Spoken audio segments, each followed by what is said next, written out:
ಅದು ಆರ್ಮಲ್ round ಆರ್ಮಲ್ round ತಗೊಬೇಕು. ಇವಾಗ 8 ಇದೆ ಇಲ್ಲಿ, ನಾನು ಎಷ್ಟಿದೆ? 8 ಇಲ್ಲ, 8 ಇದೆ.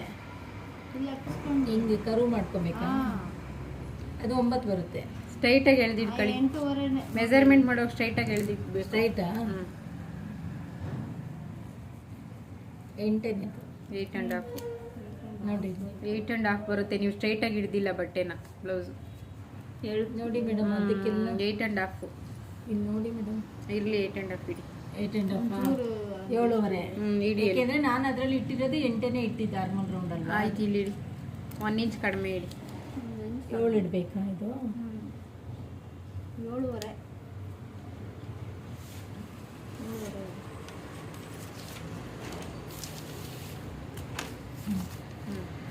ಗ್ಯಾಪ್ ಹೈಟ್ ಅದ್ರಲ್ಲಿ ಆಫ್ ಮಾಡಿ.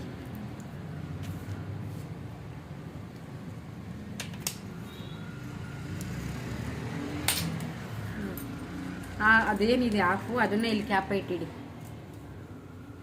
ಎಷ್ಟು ಬಂತು ಆಫ್ ಮಾಡಿದ್ದಕ್ಕೆ? 3/4 ಅಲ್ಲ, 3.8 3.5 ಬರುತ್ತೆ. ಅದರಲ್ಲಿ ಸ್ಟಿಚಿಂಗ್ ಬಿಟ್ಬಿಟ್ಟು ಇಡಿ. 1/2 ಇಂಚು ಸ್ಟಿಚಿಗೆ ಬಿಡಿ. ಬಿಡಬೇಕಾಯ್ತು? ಓಕೆನಾ? ಅಲ್ಲಪ್ಪ, ಮೇಲಕ್ಕೆ ಬಿಡಬೇಕು ಸ್ಟಿಚಿಂಗಿಗೆ, ಕೆಳಗಡೆ ಹಾಕ್ಬಿಟ್ರಿ ಇಲ್ಲಿ ಹೋಗುತ್ತೆ ಅಲ್ವಾ ಸ್ಟಿಚ್ಚು.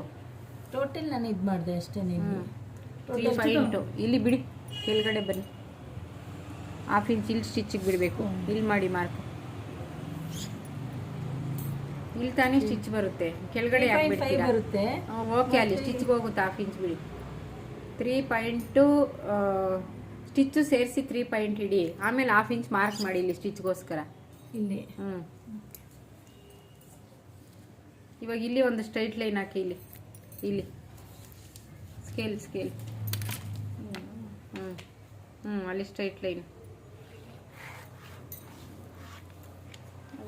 ಇಲ್ಲಿ ಆಫ್ ಮಾಡಿದ್ರಲ್ಲ, ಇಲ್ಲಿ ಮತ್ತೆ ಆಫ್ ಮಾಡಿ. ಅದು ಆಫ್ ಮಾಡಿಸೋದೇನಕ್ಕೆ ಅಂದರೆ ಎಲ್ಲೆಲ್ಲಿಗೆ ನಿಮಗೆ 4 ಇದೆಯಲ್ಲ, ಅದು ಶೇಪ್ ಕೊಡಬೇಕು ಅಂತ.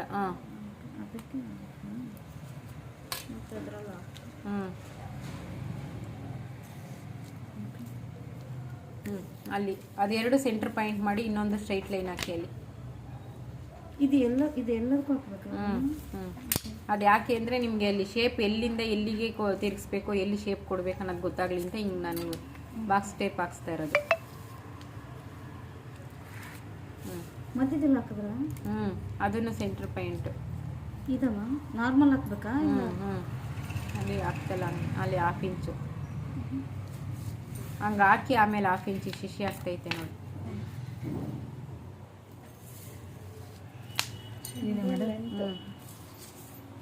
ಇದು ಮೆಜರ್ಮೆಂಟು ಸ್ಲೀವ್ ರೌಂಡ್ ಹಾಕಿ ಅಲ್ಲಿ.